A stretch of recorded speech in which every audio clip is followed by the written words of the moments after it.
He vingut a l'Hospitalet de Llobregat a recapturar un barri que es va construir des de la lluita i la resistència veïnal.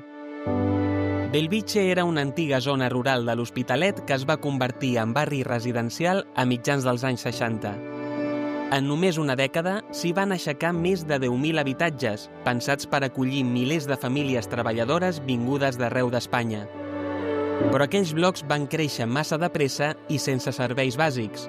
No hi havia escoles, ni centre mèdic, ni tan sols carrers asfaltats. Però a Bellvitge no es van quedar de braços plegats. La lluita veïnal va transformar aquell espai pensat des de dalt en un barri construït des de baix.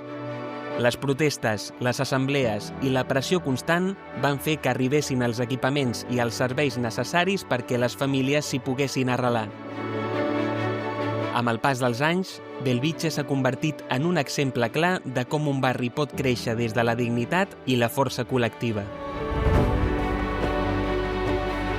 Descobreix la història d'aquest barri en primera persona amb la Ruta Autònoma Cròniques de Bellvitge, una de les moltes activitats que formen part de la programació de les Setmanes d'Arquitectura 2025. Un recorregut on escoltaràs els testimonis reals de veïnes i veïns que han viscut la transformació del barri des de dins. Tens temps fins al 28 de juny. Troba tota la informació al web de Setmanes d'Arquitectura.